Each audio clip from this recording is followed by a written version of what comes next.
E aí, pessoal, aqui é o Elias, professor de História de vocês. Estamos aqui de novo, né, para dar continuidade à nossa discussão sobre a Reforma Protestante. Então, nós já começamos a falar, né, sobre as transformações ao final da Idade Média que possibilitaram o processo da Reforma Protestante. Também comentamos um pouco sobre os primeiros precursores aí da Reforma, no caso o John Huss e o John Wycliffe, né? E aí quais foram as críticas que esses precursores fizeram, né, para que posteriormente viesse a se desenvolver a Reforma Protestante. Então, pessoal, é muito importante que vocês leiam o capítulo, né, e também façam anotações das dúvidas e enviem lá no Google Class. Então, vamos lá para a nossa aula, para a gente poder aproveitar mais. Vamos aqui. Ok, vamos lá. Então, pessoal, hoje a gente vai falar especificamente sobre o percurso, né, do Martinho Lutero, né, Martinho Lutero que é, de certa forma, aí, considerado, né, aquele que deu início ao processo da Reforma Protestante, né, por vários fatores. O Martinho Lutero viveu aí entre o final do século XV e o século XVI, tendo atuado aí, né, nesse processo da Reforma mais durante o século XVI propriamente dito. E aí, o que é... O Lutero ele já vinha, né, desenvolvendo uma série de críticas à Igreja, ainda, né, já no século XVI, e esse processo ele vai se aprofundando, né? Como eu falei, o Lutero criticava o rompimento do celibato por parte dos padres, o luxo em que a igreja vivia em decorrência, em contraposição à pobreza, né, e à simplicidade que era pregado pela própria igreja. Condenou as indulgências, né, a simonia, lembrando a indulgência, né, a venda aí da absolvição dos pecados, né, e tal, e enquanto que a simonia se tinha a venda de relíquias sagradas. Então, várias dessas questões faziam com que o Lutero ele passasse a criticar a igreja, né? O Lutero ele foi levado, né, muitas vezes a se manter calado em relação às críticas que tinha à igreja, principalmente porque, como a gente já viu quando a gente discutiu sobre os precursores, a igreja ela não lidava muito bem com essas críticas, né? Então, aqueles que criticaram a igreja sofreram duras penas por isso, né? Então, no entanto, o ápice desse processo, né, ele chega ali com a autorização dada pelo Papa Leão X, lá em 1517, sobre a venda das indulgências, né, com o objetivo de arrecadar fundos para a reconstrução da Basílica de São Pedro, né, que é a sede hoje do Vaticano. Então, quer dizer, na concepção do Lutero, isso era uma autorização emblemática, né, da corrupção que existia dentro da Igreja Católica. E aí ele vai se manifestar publicamente, né, apresentando a chamada 95 Teses lá na Igreja de Wittenberg, onde nessas teses ele criticava, né, as inúmeras deturpações aí, no caso, na atuação da Igreja, questionava uma série de práticas, né, exercidas pelo clero de maneira geral, né? Então ele fazia ali críticas bastante ferrenhas, né, sobre a forma como a igreja enquanto instituição agia, né? E essa manifestação pública das suas críticas, né, levam também a uma repressão grande em cima do Lutero, né?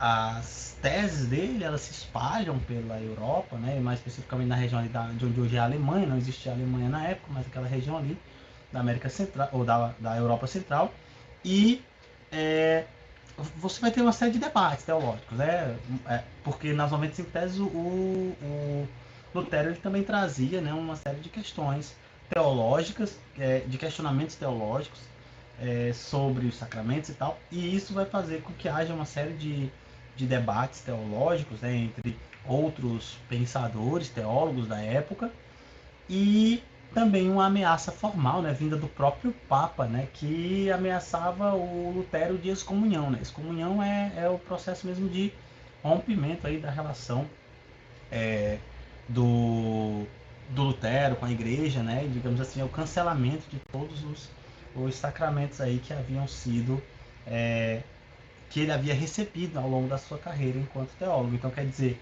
ele recebe essa ameaça direta do Papa, né, por meio de uma bula, né, e aí o, o ato simbólico aí, né, quando ele queima essa bula, né, em praça pública, né, e aí é aí que demonstra, né, esse rompimento direto com a igreja.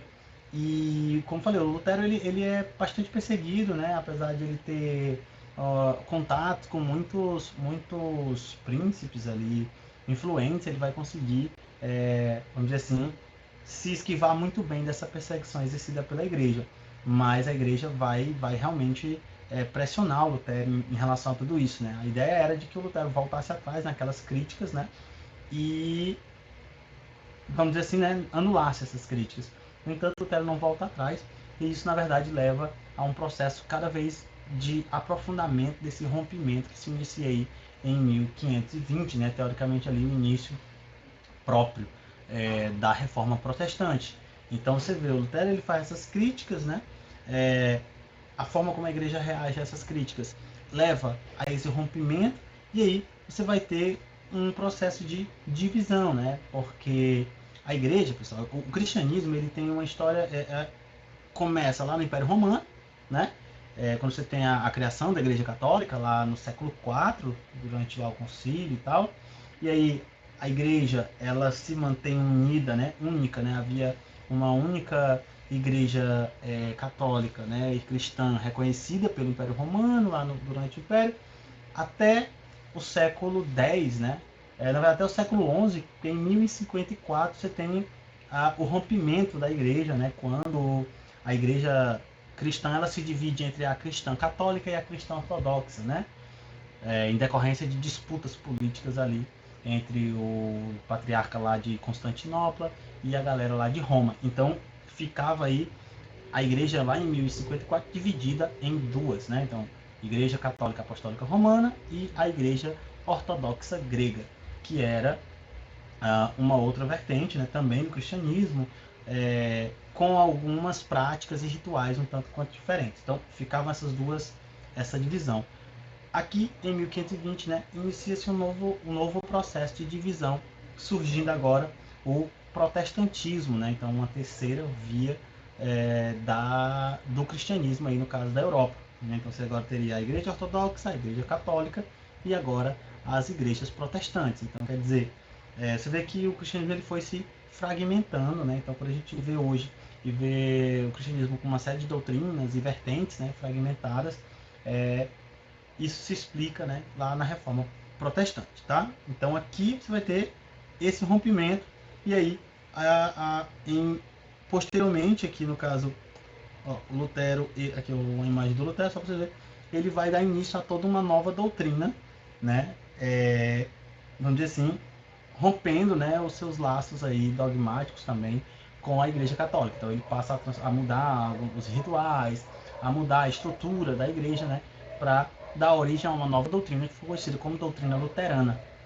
Né? E as outras doutrinas posteriores vão muito se basear no pensamento de Lutero para gerar novas doutrinas e novas interpretações dessas religiões. Então aqui uma imagem aqui do Lutero para a gente conhecer. Tem um filme muito bom, né, chamado Lutero. Um filme muito bom. Fica aí a dica, quem quiser assistir o filme. É muito bacana, né? Ele é um pouquinho longo, mas vale muito a pena assistir se você quer conhecer um pouco mais sobre a trajetória do Lutero. Claro que, só filme são ficções, né? Ainda que um filme possa ter muito de base histórica e tudo mais, eles são ficções. Mas aí é interessante porque tem vários eventos ali realmente ligados à história de Lutero, e aí vale a pena você assistir, nem que seja pela diversão da coisa, tá? Então fica a dica aí, assista aí o Lutero é bom. Vamos para cá. Então, pessoal, a doutrina luterana, ela fica consolidada na chamada Confissão de Augsburgo, né? Então, o Lutero, ele vai ali definir, né, as bases da sua crença ali, no caso dessa nova doutrina cristã que surgia, né, após esse rompimento, né, com a Igreja Católica, né? E aí, que pontos essa doutrina traz, né, de diferente? Porque é importante entender que o Lutero, ele, de certa forma, busca uma nova vertente, né? E, como eu falei, ele vai desenvolver essa nova doutrina muito imbuída de valores, os valores daquela época, né? Valores, como eu falei, geralmente de cunho burguês, né? O luteranismo nem tanto, mas quando a gente for ver o calvinismo, a gente vai ver o quanto essa doutrina ela tem, né, essa característica ali de, vamos dizer assim, de uma interpretação mais burguesa da Bíblia e do cristianismo, né, de maneira geral. Então, o que a doutrina luterana ela trazia de novo? Primeiro, né, considerava que a salvação ela se daria pela fé, né? Para os luteranos, a salvação só poderia ocorrer por meio da fé. Não seriam as práticas, as boas ações ou esse tipo de coisa que levaria à salvação, ou ainda as tradições cristãs. Seria a fé, né? Então a fé por si só ela seria capaz de garantir a salvação. E por meio da fé, essas outras coisas também consequentemente ocorreriam. Então as boas ações elas viriam da fé, mas não adiantaria de nada fazer boas ações se não houvesse fé, né? Então a fé como elemento central da salvação, né? Então não eram as tradições, não eram os ritos, os rituais, né? Cristãos que levariam à salvação, e sim apenas a fé, né? A fé verdadeira, fundamentada, né? Na Bíblia, nas Escrituras, é essa fé que garantiria a salvação e a redenção dos pecados e tudo mais. Tá? Então é a primeira diferença em relação à igreja, que dizia que não apenas a fé, mas a Igreja Católica defendia que a fé, as boas ações e as tradições, os ritos, eram o que garantiriam essa salvação. Na concepção luterana, não. Apenas a fé era o elemento que garantiria essa salvação. Olha só, o Lutero ele rejeita completamente a ideia de hierarquia eclesiástica, né? Aquela divisão de cargos, né? De maior poder e tal, né? Papa, bispos, sei lá, padres e tal. Essa divisão ela é rejeitada pelo Lutero, né? Ele não considera essa divisão objetiva ou de certa forma útil, né, dentro da igreja.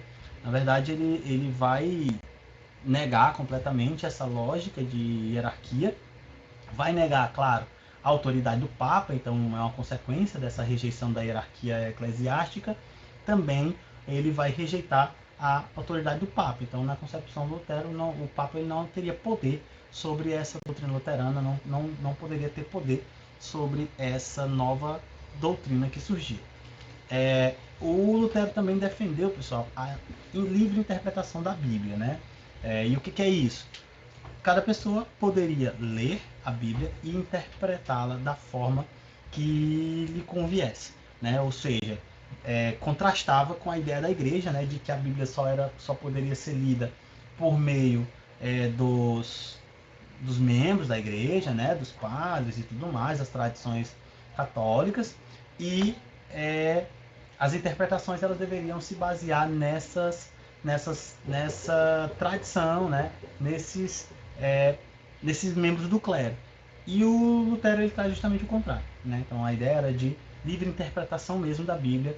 Aqueles que tinham acesso à Bíblia poderiam ler a Bíblia e aí, lendo a Bíblia, poderiam chegar às suas próprias interpretações sobre aquelas coisas narradas, né? Então é uma forma também característica do protestantismo, essa leitura mais individualizada da Bíblia, né? Como eu falei, de novo, são essas ideias, as ideias que surgiram naquele momento, né, de valorização do indivíduo, que também influenciam essas doutrinas, né, o surgimento dessas doutrinas. Então, quando a gente pensa nesse momento de a defesa da leitura individual e a interpretação individual sobre a Bíblia, está ligado também a esse contexto mais amplo, né, dessa valorização do individualismo aí, tá? Então, a livre interpretação da Bíblia garantiria, né, uma compreensão, né, mais ampla aí dessas escrituras.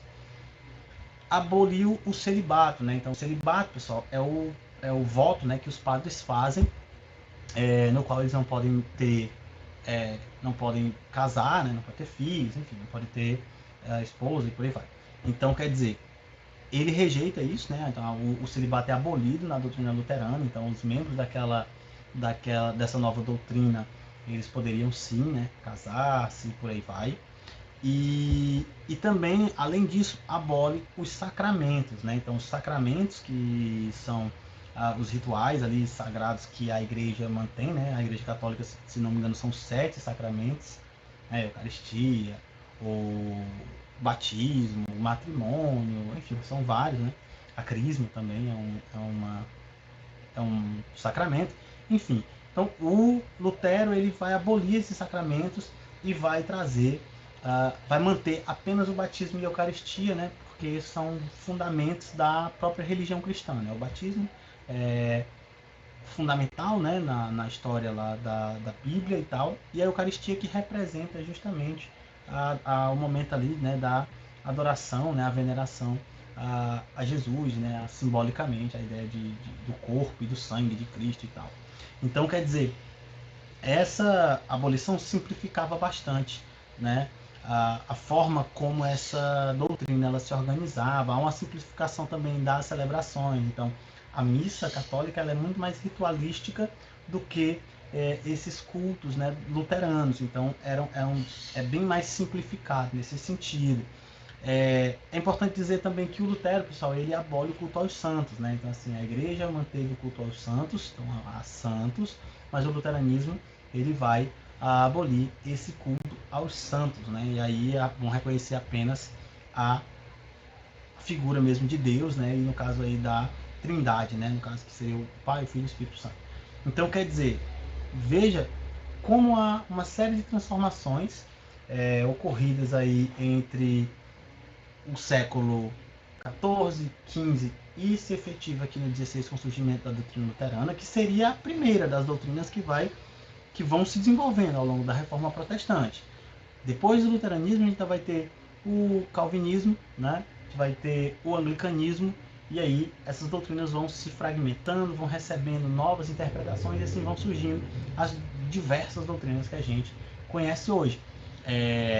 Quer dizer, então a doutrina luterana ela traz esses novos elementos, né, questionamentos, quanto não só mais sobre as questões estruturais ou sobre as questões práticas da igreja, mas também agora sobre questões dogmáticas, sobre questões fundamentais da fé, né?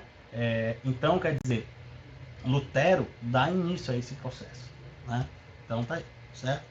E tá aí, como eu coloquei também, fundamental, como o Lutero defendia a, a tradução livre, né, da Bíblia, né, a tradução individual da Bíblia, né, a leitura é, própria de cada um sobre as escrituras sagradas, era para que isso pudesse acontecer, era fundamental que a Bíblia ela fosse traduzida para os idiomas locais, né? Então, você vai ter cada vez mais a substituição do latim, não só na Bíblia, mas também nas cerimônias. Então, assim, a Igreja Católica, durante toda a maior parte da sua história, manteve a missa em latim, inclusive até pouco tempo atrás, entre aspas, né? Aí, pelo menos, deixa eu fazer as contas aqui, uns 70, 80 anos atrás, você ainda tinha o culto em latim nas missas católicas. Os protestantes vão criticar isso, né, lá no século XVI, e aos poucos você vai ter a ampliação da tradução da Bíblia para diversas outras línguas, então já havia sido traduzida para o inglês pelo John Wycliffe, depois pelo Guian Haas, que faz a tradução para o tcheco, o Lutero faz para o alemão, e aí vão surgindo outras traduções da Bíblia para outras línguas.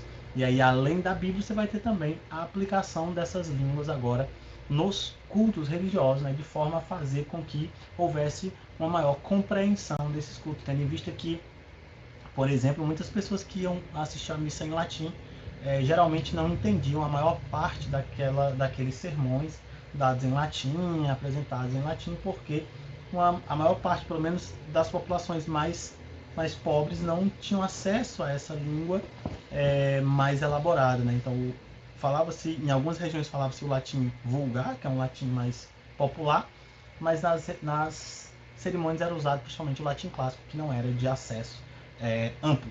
Então, quer dizer, também há essa mudança aí quando o Lutero passa a defender a aplicação de uma língua mais popular nos cultos religiosos, tá? Então, pessoal, por hoje é só, né?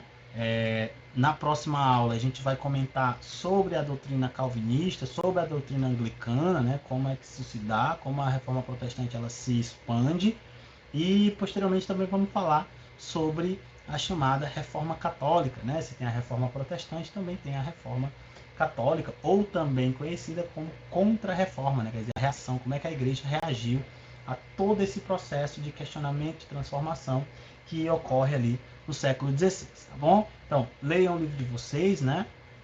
Não deixem dúvidas para depois, anotem e enviem lá no Google Class para que eu possa responder. Também não deixem de fazer as atividades de vocês, ok? Então, pessoal, obrigado por assistir e até a próxima.